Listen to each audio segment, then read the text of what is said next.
Hey guys, it's Tommy, and today, instead of one of my Edward Page Mitchell stories, I'm going to read my own story. This is a fan fiction that I wrote 20 years ago.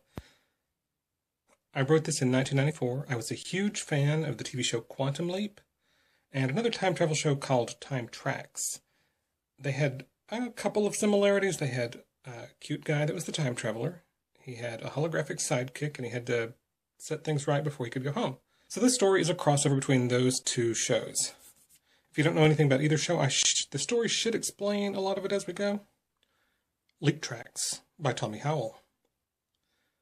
It began in the future with the Quantum Leap Accelerator, a scientist who vanished, and an observer who must search into the past. Now he is among us, a sensitive breed of man. He has one mission, and a holographic observer named Al. With him he will travel through time, searching for wrongs to be righted, knowing that he cannot go on until his work is done. His name is Samuel Beckett, and this is his story. Theorizing that criminals were escaping into the past, Captain Darian Lambert stepped into the Trax machine and vanished. He woke to find himself dropped in the Smithsonian, chasing criminals from his own time, and driven by his lawful nature to make history safer. His only guide on this journey is Selma, a computer from his own time who appears in the form of a hologram that only Darian can see and hear. And so Captain Lambert finds himself tracking down crooks, striving to send back to where they belong, and hoping each time to find them all so that he may return home. My captain was returning to Washington, D.C. when news that gang-related hate crimes in the nation's capital was increasing. Further reports indicated that white supremacist gangs were responsible for attacks on prominent gays and lesbians across the city. Knowing my captain, he will find a way to help ease tensions in his adopted city. Sam leaps into Darian with the characteristic blue flash. Selma goes into visual mode. Captain, are you all right? My sensors registered a brief surge of temporal energy that completely enveloped you. I currently detect that your heart rate and breathing patterns have changed radically. Oh boy. Admiral Calavici, there is a new leapee in the waiting room. He seems rather restless. Al slaps the hand lake and barks, "On my way, Ziggy." Al arrives at the waiting room and keys his security clearance to gain entry into the chamber. It still unnerves him to see someone using his buddy's body. The garishly arrayed man enters the room to face an agitated but handsome man in his mid-40s wearing a white Fermi suit. Before Al can begin the contact protocol, the man grabs Al's neon ultra-bright tie near the neck and pulls him close. Al can feel the frustration, confusion, and anger from this man. When Al does not display any fear, Darian is rather confused, flustering him into opening the dialogue. "Where am I?" he demanded. "Where are my credit cards and keys?" Al understands the significance of the first question, but the second one is going to take a lot of explaining. The Admiral begins cautiously. "You're part of a time travel experiment that went a little caca." The Leapy retorts, "What do you know about temportation? Are you working with Dr. Zombie?" Al's hand link begins to chirp, so he looks down at it. Darian looks down and is amazed and further confused. "Where did you get that relic? Modular crystal computer links were not developed until the late 1990s and went out of use in the mid-2030s. The hand link chirped more insistently till Al slapped it and it seemed to whine. Al looks up at Sam's face and says, "It would be really helpful if you could tell me who you are and exactly what you think the date is." Darian gets the impression that he's not in immediate danger, certainly not from this man. Carefully, he replies, "My name is Darian Lambert, and the date is June 21st, 1994. Al lifts the hand link. "Got that, Ziggy?" "Yes, Admiral. I have gathered enough data on Captain Lambert to be able to tell you that he is also a time traveler from 200 years into the future. Because of the Swiss cheese effect, I am authorizing you to completely brief Captain Lambert. My preliminary computations seem to indicate that both Sam and Darian must complete something in order for Sam to leap, although it is too early yet to make any other projections. Oh, and Admiral, when you are finished there, Gushy will have the imaging chamber ready." Now it is Al's turn to be stunned. He has never heard Ziggy authorize a full briefing, much less reveal that a leapee must set something right in order to leap. The closest thing that he can recall is when Sam leaped into Dr. Ruth. Selma is standing in front of Sam with her inquisitive grin. A ripple zips through her holographic appearance. Sam is bewildered. Are you my new observer? Have I changed history so much that I've lost Al? Now it was Selma's turn to look confused. Captain, are you sure that you do not require medical attention?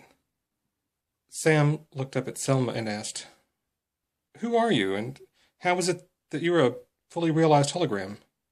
For that matter, who am I? Selma's hologram rippled a few more times as she was truly perplexed as to what had happened to her captain. I am Selma, a specified encapsulated limitless memory archive. You are Darian Lambert, Captain, Fugitive Retrieval Section 2193 AD. Sam looked up incredulously. Am I really in 2193 AD? No, Captain. You are in 1994, where we have been sending 22nd century fugitives back home. Are you sure you are not in need of medical attention? Surely amnesia warrants medical supervision. Ah, I have an idea. Please take the credit card out of your pocket and place it on your forehead. Sam looked at Selma skeptically. What is that for? I will be able to perform a more complete scan and perhaps be able to diagnose your amnesia. Sam obediently did as Selma instructed, thinking how foolish this all must look. Selma completed her omni-scan. An even more puzzled look appeared on her pretty face. Staring down at Sam, she exclaimed, You are not my captain. My scan shows that you have a different brainwave pattern overlaying Captain Lambert's. Do you have any explanation before I stun you into unconsciousness? Sam realized that he was on the spot here. Quietly, he began to explain that he was Sam Beckett, a physicist with a theory of time travel, and how he came to be quantum leaping. During his story, Selma was cross-checking all available references to one Samuel Beckett, born in Elk Ridge, Indiana, August 8, 1953, and won the Nobel Prize for his work in quantum physics in 1994. Selma began checking for the Nobel Prize announcements. Interestingly enough, the 1994 Nobel Prizes had not been announced yet. While Sam continued talking, Selma discreetly tracked down the 1994 Sam Beckett and placed a telephone call to his project's security center. Selma found a way into the Project Quantum Leap's security network. After some looking, she found what she really wanted, records of Sam's brainwaves. Due to the neurological hologram interface. So that's why he was so confused about my being his holographic observer. Sam's brainwaves were on record. She wanted to do one more thing while she was here. Tapping into the security camera grid, she quickly found the 1994 Sam Beckett and Admiral Al Calavici hard at work on the parallel hybrid supercomputer. As an afterthought, she reflected that Ziggy would be her great-great-grandmother. Selma shifted her concentration back onto Sam, who was finishing up his story. She quickly assimilated all that he had said and all that she had learned from PQL. Her analysis informed her that he was indeed Sam Beckett, a 20th century time traveler. She turned to him and said, Well then, your story corroborates. We must now determine what you are here to do. Just before you, slang phrase, leaped in, I was telling my captain about the increase in hate crimes in Washington, D.C. Captain Lambert, although Caucasian, is considered a minority in our time. I felt sure that he would do something to help. Now that you are here, this certainly fits your modus operandi, as it were. Sam turned to her to inquire further when he heard the familiar sound of the imaging chamber door. Sam, this one's a Lulu. The guy in the waiting room is a time traveler from the 22nd century. Al was wearing an outrageous day-glow orange jacket with a neon pink and blue tie that glowed. He was waving his stogie and punching on the hand link, trying to keep calm in the face of the extraordinary circumstances. Al was about to go into detail on what Ziggy thought was going on with this leap when he realized that Sam was not alone. Oh, baby, come to Papa. For an old-fashioned babe, you are hot. Selma had determined that the neurological hologram was present, since Sam was distracted. She tuned into Sam's brainwaves just in time for Al's come-on. You, sir, are crass and sexist. Your sexual aggression is ineffective against such a sophisticated intelligence as myself. Both Sam and Al do double takes. Sam regains his composure first. You can see him? Indeed. I determined that your holographic contact was occupying your attention, so I was able to isolate your neuron in meson transmissions at just the right moment to hear Admiral Calavici address me so rudely. Well, yes, he's like that most of the time, but otherwise he's extremely helpful for me during leaps. Yes, I am quite aware that one's good points often outweigh one's idiosyncrasies, although Captain Lambert would say that your friendship would be a guy thing. I'd love to stay and chat with you two prudes, but I need to get some information from you, Al stated authoritatively. Selma and Al gave their undivided attention. Al asked if they had any ideas about Sam's purpose for this leap. Selma outlined the situation for Al. Sam suddenly lit up, realizing what the date was. Al, this is right after Bruce was appointed Commissioner of Patents and Trademarks. Didn't he have some trouble with gay bashers in the summer of '94? Something about his daughter? Al punched at the hand link, giving it the obligatory bonk to make it function properly. Before Al could begin, Selma offered an encapsulated view of the present. Bruce Lehman was appointed by President Clinton and approved by both houses of Congress to be the Associate Secretary of Commerce and the Commissioner of Patents and Trademarks. The slang phrase, Czar of Intellectual Property, has been attached to him. Here it is. He is the first openly gay male to be appointed to such a high-ranking position within the U.S. government. Al continued from there. Yeah, Ziggy's data says that he and his partner have been harassed quite a bit since the appointment. I know he's been your friend for a long time, Sam. I hope you can do something to stop the kidnappers from hurting that little girl. Sam, she's only 8 years old. I've got to go help Ziggy and Darian figure out what business Darian has in 1999. The imaging chamber door opens and Al steps through it and is gone. Selma pipes in, breaking the silent stillness left by Al's departure. Why are people so quick to try to hurt others because of real or imagined differences? Gays and lesbians are so fully accepted into society in my time, much more so than various nationalities because they encompass all nationalities, that hate crimes against them solely on the basis of their sexual orientation are unimaginable. Sam looked sadly up at Selma. I don't know. People find it easier to hate than to love. Part of my job seems to be to bring hope to those people who are persecuted regardless. Justice requires that all people receive equal protection under the law. It is simply the right thing to do. You are very much like my captain. I shall enjoy working with you during your leap. Taken aback, all Sam could do is smile and say, Thank you, Selma. Al returns to the PQL command center to find Ziggy and Darian having a mild discussion. He catches some jibe about Ziggy and Selma. Darian is laughing, but Ziggy is not amused. Just then Gushy comes running in. Admiral Calavici, Congressman Griego called asking to meet with you concerning continued funding for the project. I suggest you return his call. At the name, Darian perks up. Did you say Congressman Griego? Congressman Jorge Griego? Gushy looks at Darian and exclaims. Yes? But how do you know Congressman Griego? He wasn't elected until 1996. He's serving his second term on the House of Representatives. He's managed to secure a seat on the Finance Committee. For some reason, he took a peculiar interest in Project Quantum Leap, even though we are in the adjacent congressional district. Al had something to say. That slimeball is about to get on my nerves. Do you think he might be one of your nozzles? Darian looked at Al with a lost look on his face. Nozzles? Al replied, Nozzle, bad guy, bonehead, weasel. Oh, okay, the name and occupation certainly match up. He's pretty slimy. He used to run a drug and slavery ring near the Mexican border. He had smuggled beautiful women out of the South American drug czars and import their exotic drugs, ruining thousands of lives in the Southwest. Do you happen to have a recent image of him for your comparison? Ziggy finally decided to make herself useful. Here on the main view screen is the security footage from his last visit. The tape runs to reveal a Hispanic man in his early 50s, rather dashing with salt and pepper hair. The man is walking down one of the corridors of the project, being led toward the Admiral's conference room. Griego's eyes are constantly searching, almost spying, on every detail of the project. The tape ends, and Darien is sure that this congressman is a fugitive from the 22nd century. Yeah, that's him. The main problem is I don't have my PPT to send him back. How do you communicate with your own time? Darien had to think for a minute. The Swiss cheese effect was finally kicking in. He didn't have that much contact with 2193.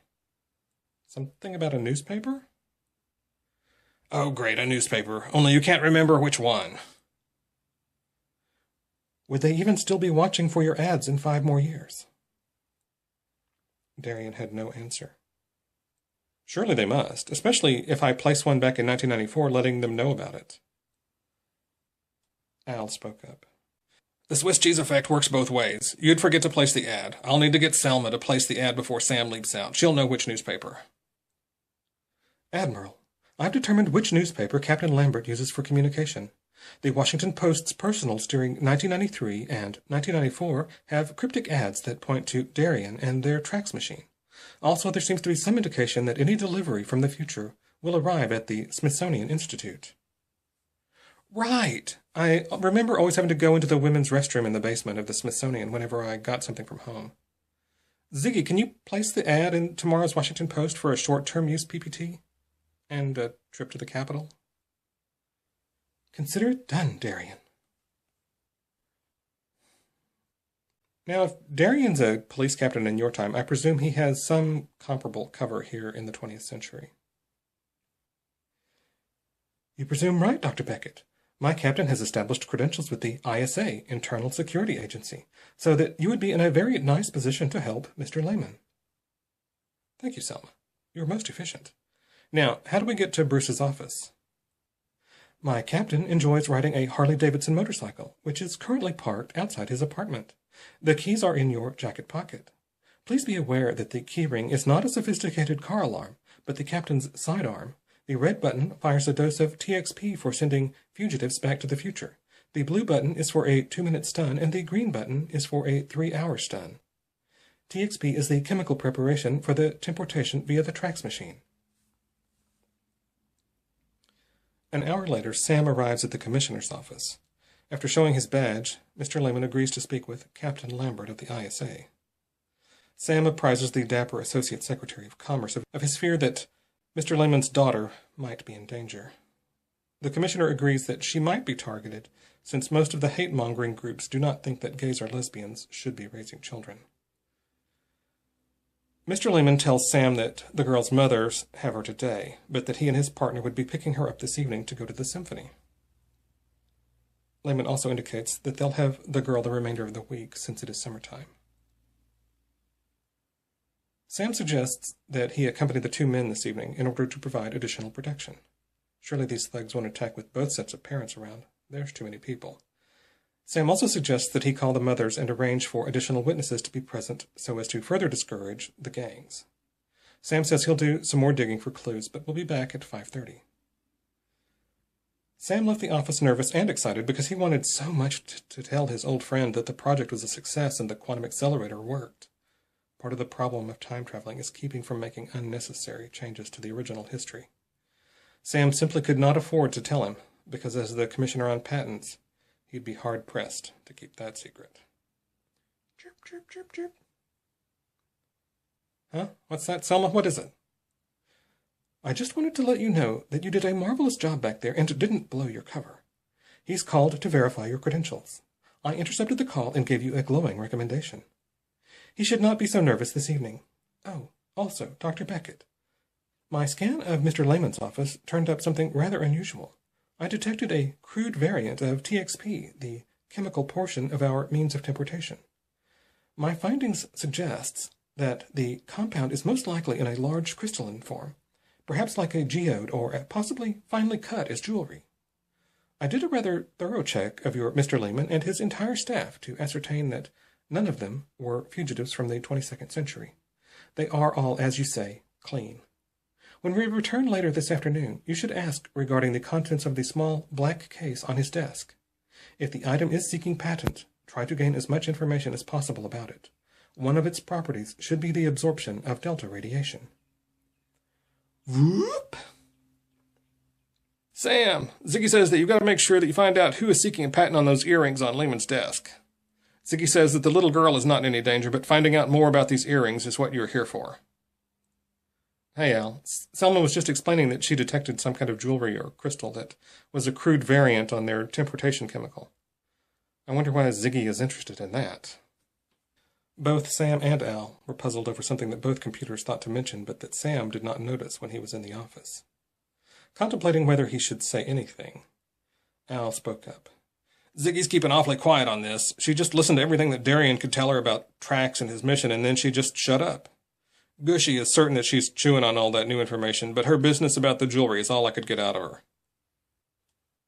Sam replied, We'll return in a few hours according to the arrangements we already made and get some answers from Lehman. I'm hungry, so we're going to go get something to eat. Al had one more thing to say before he left.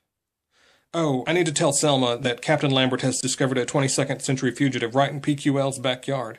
He's placing an ad in the Post to have a new PPT sent to 1999 so he can send this nozzle back.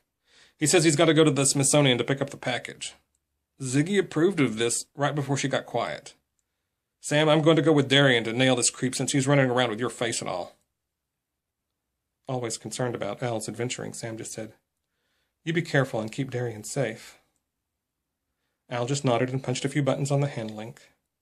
The imaging chamber door appeared, characteristically bright and rectangular, and Admiral Calavici stepped through it and disappeared. Darien was getting ready for Al to drive him to El Paso to fly into Washington, D.C., when Ziggy finally finished cogitating on all the information that Darien had provided. Captain Lambert, please come to the control room. I have an additional mission for you to carry out while at the Smithsonian. Arriving in the control room, Darien found Admiral Calavici and Tina dressed to the nines. The Admiral was in his dress whites with all the gold trim and fruit salad that Al had earned. Tina was also dressed rather extravagantly in some gravity-defying pink chiffon formal, with little blinking lights swirling in the skirt. Tina giggled when she saw that Darien was underdressed. Silly boy, you need to put on the tuxedo. We have an appointment with the director of the Smithsonian. Ziggy cut in. She's right. You do have an appointment with the director. You'll need to deliver this box. A small black velvet case about the size of a pin set was illuminated from one of Ziggy's multicolored crystal boxes in the control room. This is a time capsule that I need sent to your time. Since you explained about the Smithsonian Institute in your time, it seems appropriate that something could be stored there to reach your time. The box is pre-programmed to open at a predetermined date. Due to the sensitive nature of changing timelines, I cannot tell you any more beyond that. Admiral Calavici and Tina will brief you on the other details en route. Darien wasn't sure what to make of the secrecy, but he wasn't going to let Ziggy interfere with his mission to retrieve Jorge Griego. He dashed back to his room and changed clothes. Returning to the control room, Tina gawked in wonder. You sure do look like Dr. Beckett the night he accepted the Nobel Prize. Darien smiled broadly. He, of course, looked in the mirror and saw that Dr. Beckett was handsome, and he kind of liked that white streak in the front. He thought it added character. Al, Tina, and Darien made all the connections to land at Dulles. Tina had arranged for a limousine to take them to the Smithsonian. Darien was to present himself as Dr. Samuel Beckett, requesting that an exhibit be established for his time capsule. Ziggy, of course, had already done all the groundwork, so this was little more than pickup and delivery. Tina also said that she would retrieve Darien's package from the ladies' room in the basement, saving him that particular embarrassment. The well-dressed trio went to the director's office to state their case. Al did most of the talking, and Darien was glad he had paid attention in his 10th grade quantum physics class, since he had to throw out some techno-jargon to be convincing. The director agreed to set up the exhibit for them. Since Ziggy had made all the arrangements, everything was completely ready, and Darien found the reason for the tux. There was a ceremony commemorating the new time capsule designed to reach forward 200 years. Dr. Beckett and his crew found that the media had been alerted, so there were photographers and reporters. Since Dr. Beckett had not made any personal appearances in almost 5 years, this ended up being a little more than Darien had bargained for. Darien just took a deep breath and drew upon all his resources to address the crowd. Using his natural wit and charm, Darien made a brief statement and offered some assurances about his research. Al ended up fielding several questions for Sam, but the media didn't seem to take much notice. Luckily, the unexpected press conference was brief, and Al was glad to have that finished. He looked at Darien confidently and gave him the old attaboy. Apparently, the ruse had been successful, and the time capsule was placed on permanent display at the Smithsonian Institute. Tina looked down at her watch. It was almost time for the package from the future to arrive. She giggled at Al, excused herself, and headed for the basement stairs. Just as she was about out of sight, she turned to Darian and winked at him. About 10 minutes later, Tina came back up positively glowing, but carrying only the dainty handbag that she started with. Al wasn't sure what to think. She came up and snuggled up close to Al, nibbling at his ear.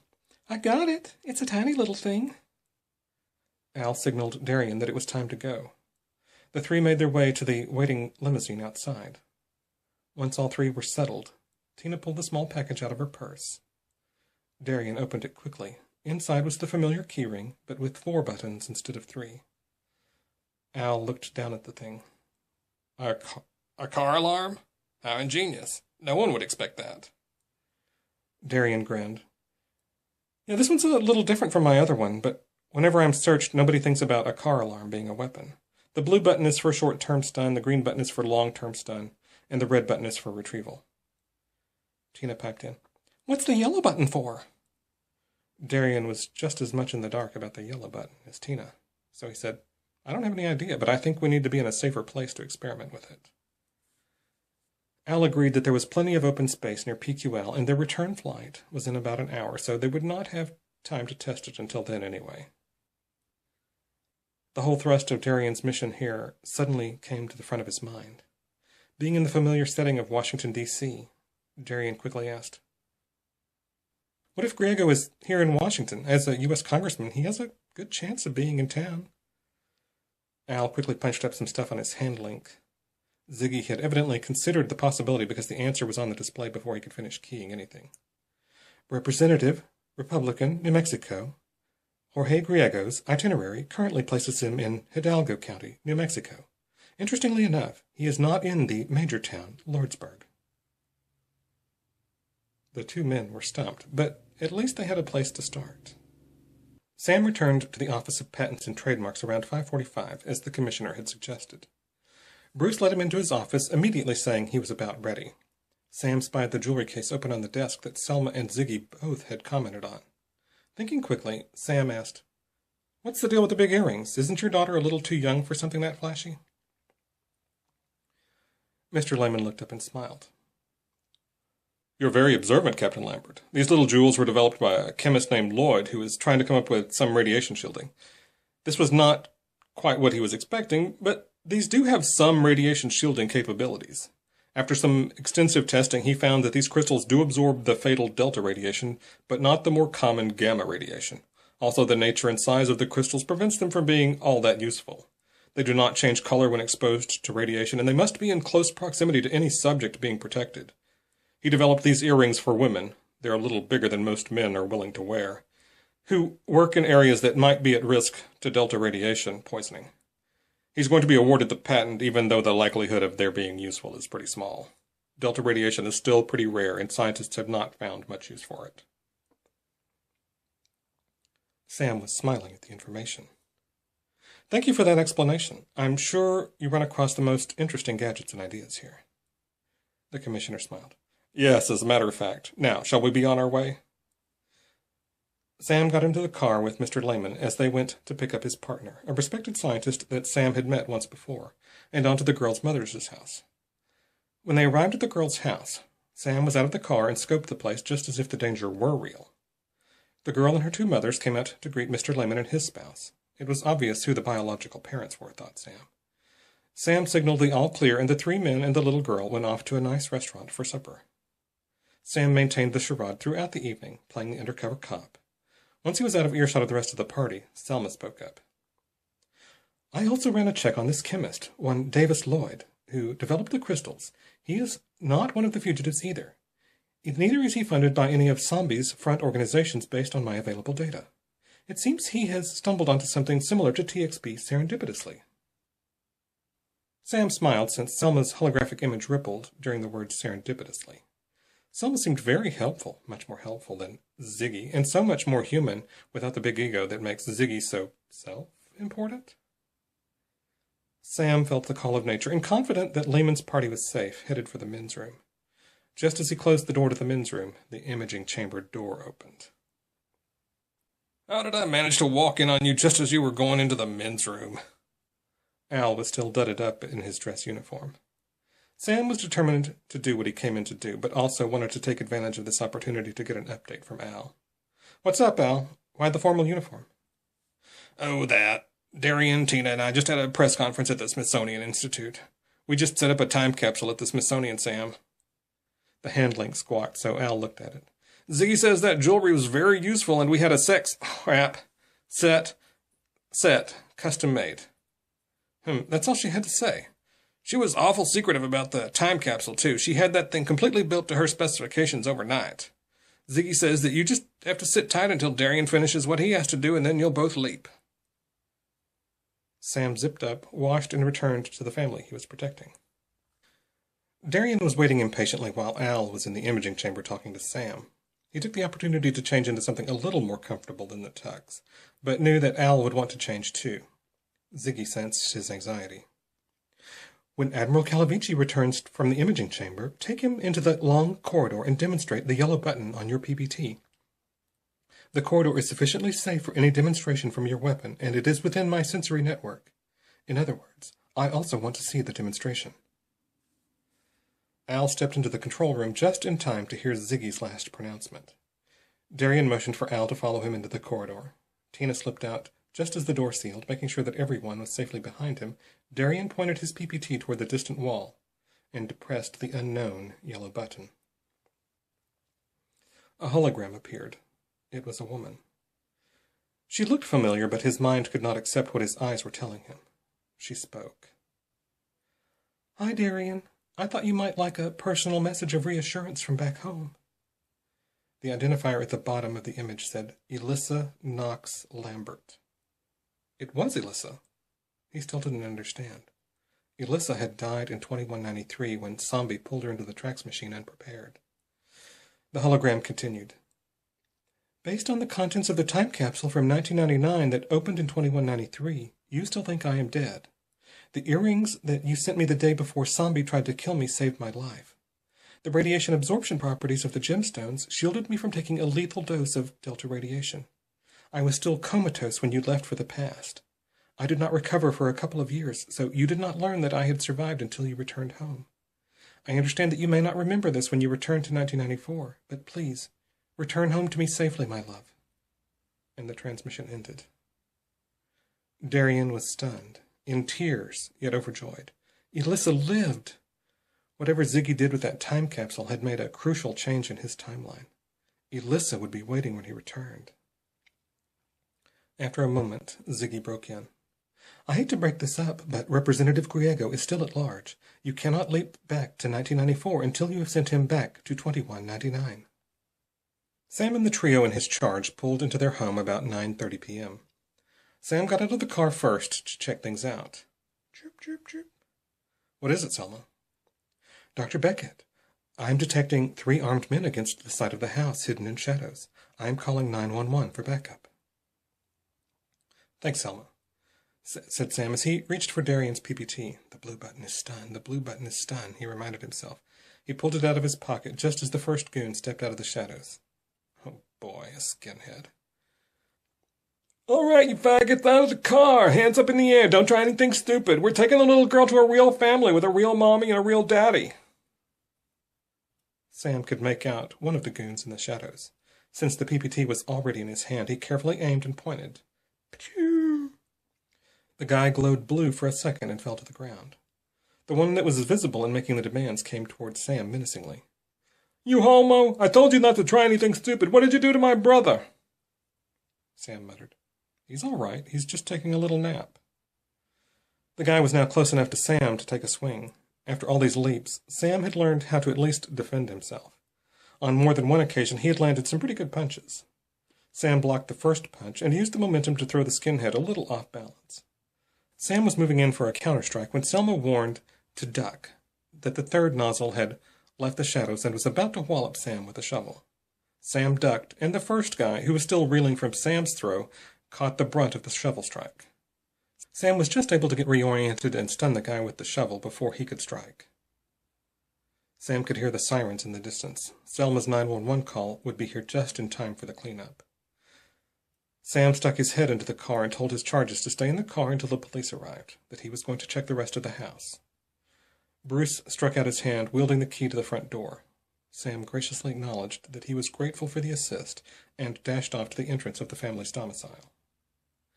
As he reached the door, Selma chimed in to let him know that the interior of the house remained undisturbed, but recommended a closer inspection. Sam cautiously unlocked and opened the front door. He reached for the light switch and flicked it on. The lights came on as expected. He was about to enter the house when he heard one of the thugs groan. He decided it would be better to get them contained before anything else went wrong. Sam hauled the first guy that he stunned over the other two and dropped him on the one that was coming to. Thud and groan. Both guys were out for the moment. Bruce had gotten out to stand over them until the cops got there. Sam ran back to the house and entered the living room. Scanning quickly, he checked the main hall and waved Selma's credit card around and held it up against each door so that she could scan for life signs. Selma had just reported the all clear when he heard one of the cops heading up the steps into the house. Sam pulled out his badge and held it out so the cop wouldn't make any foolish mistakes. Sam was glad to be through this ordeal and hoped that Darian accomplished his mission so that he could leap out of here. Al and Darian loaded up Al's custom Ferrari with some hunting gear to go after Griego. Darian had remembered something about Griego using some small airfield near the border for his slave and drug running, and Hidalgo County certainly fit the bill. Al had Ziggy checking the records for southwest New Mexico for all records of airfields, public and private, while the two men headed off in that direction. Al expected Ziggy would have more data in the 2 hours it would take to reach Deming. Ziggy also cross-checked the Hidalgo County references with satellite photos to see if there was one that they'd missed. In order to narrow the search, Ziggy prowled around in electronic funds transaction databases for records of Griego spending money in Hidalgo County. Darian and Al were heading out of Deming toward Lordsburg when Ziggy beeped in on the handlink. Admiral Calavici, I have determined that the most suitable airfield for Representative Griego's purposes is south of Lordsburg near a small community called Animas. The airfield is west of the state highway, about 7 miles north of Animas. Al punched some buttons on the vehicle's control panel and brought up a projection on the passenger side windshield.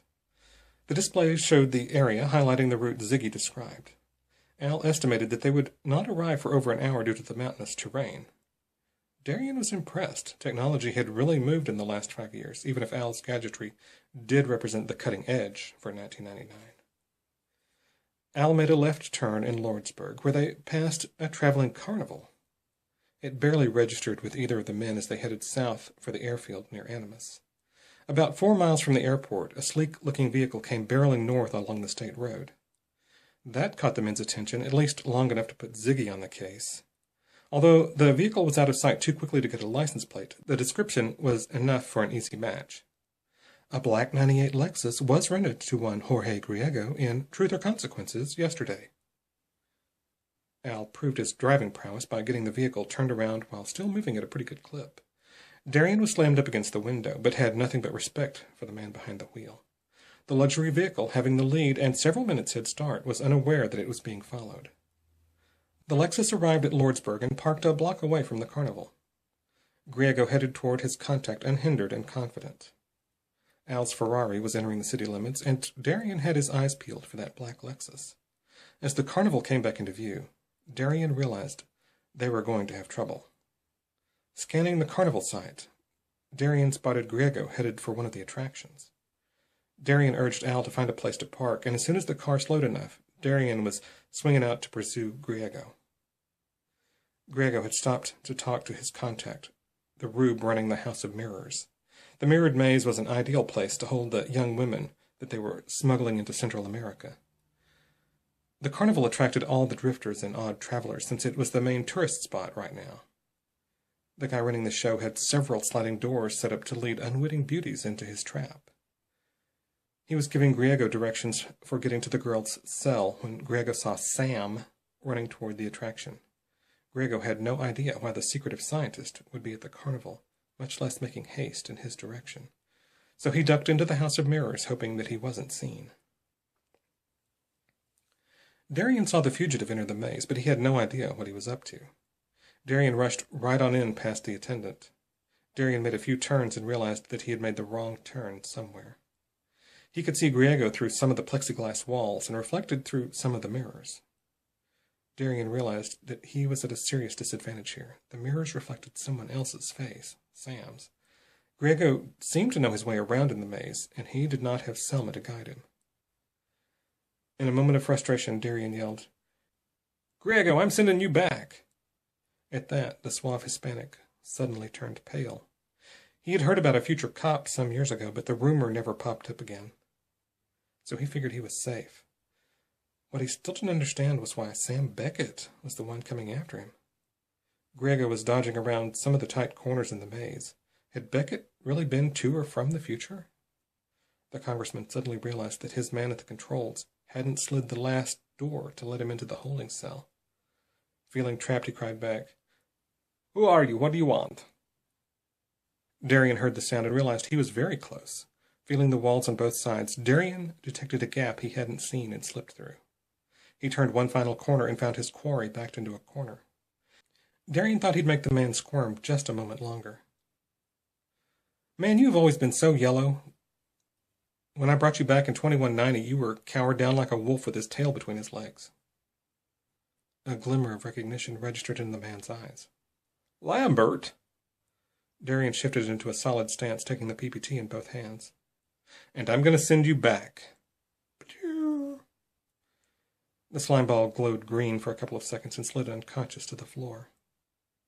A few seconds later, Al came around the corner to find Darian tucking the PPT into Griego's coat pocket. Darian was not about to let this technology remain in this time, especially with other time travelers about.